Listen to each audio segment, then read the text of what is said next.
Breaking অফিসিয়ালভাবে দরিবালকে বরখাস্ত করল CBF. দেখুন পরবর্তী কোচ কে হবে। কানাঘুষা শুরু হয়েছিল আর্জেন্টিনা ম্যাচের পর থেকেই। 5 বারের বিশ্ব চ্যাম্পিয়ন ব্রাজিল এর আগে কখনোই বিশ্বকাপ বাছাই পর্বে 4 গোল হজম করেনি। আর্জেন্টিনার মাটিতে সেই লজ্জাটাই পেতে হলো তাদের। এর আগে থেকেই অবশ্য খুব একটা সুবিধাজনক অবস্থায় ছিলেন না দরিবাল জুনিয়র। পারফরম্যান্সের নিম্নমুখী গ্রাফের কারণে ব্রাজিল ফুটবল ফেডারেশন থেকে ভক্ত সবার কাছেই নিন্দার পাত্র হয়েছেন তিনি। ফলাফলটা চলে এলো এক সপ্তাহ পার হওয়ার আগেই। 2026 বিশ্বকাপে ব্রাজিলকে ফাইনালে খেলবে এমন প্রতিশ্রুতি দিলেও নিজের কাজটা ঠিকঠাক করা হয়নি দরিবালের, যে কারণে ব্রাজিল দলে দরিবাল অধ্যায়ের সমাপ্তি ঘটিয়ে দিল সিবিএফ। সব মিলিয়ে 14 মাসের জন্য স্থায়ী হলেন সাবেক বিশ্ব চ্যাম্পিয়নদের এই কোচ। 62 বছর বয়সী দরিবাল 2024 সালে জানুয়ারি থেকে ব্রাজিল দলের দায়িত্বে ছিলেন।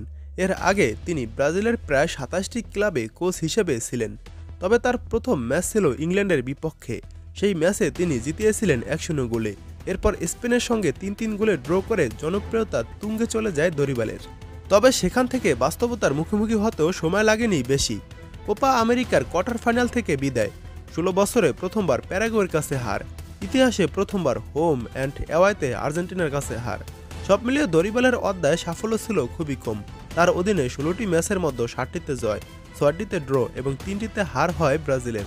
সিবিএফ তাদের বিবৃতিতে দরিবালকে ধন্যবাদ জানিয়ে লিখেছেন, ব্রাজিল ফুটবল ফেডারেশন ঘোষণা করছে যে কোচ দরিবাল জুনিয়র আর ব্রাজিলিয়ান জাতীয় দলের দায়িত্বে থাকবেন না। ম্যানেজমেন্ট তাকে ধন্যবাদ জানাচ্ছে এবং তার পরবর্তী ক্যারিয়ারের জন্য সাফল্য কামনা করছে। এখন থেকেই সিবিএফ তার একজন বিকল্প খুঁজে বের করার জন্য কাজ করে যাবে। 2022 সালে বিশ্বকাপের কোয়ার্টার ফাইনাল থেকে বিদায়ের পর ব্রাজিলের কোচের পদ ছাড়েন তিতে। তিনি 6 বছরেরও বেশি সময় দায়িত্ব পালন করেছেন ব্রাজিলের।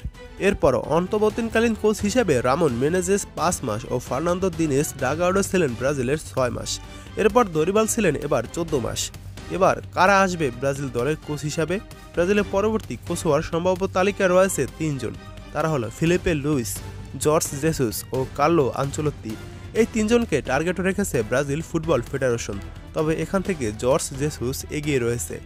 ব্রাজিলের পরবর্তী কোচ হওয়ার দৌড়ে এই 3 জন থেকে জর্জ জেসুসই রয়েছেন এগিয়ে। এখন দেখা যাক ব্রাজিলের পরবর্তী কোচ হিসাবে কাকে আমরা দেখতে পাই।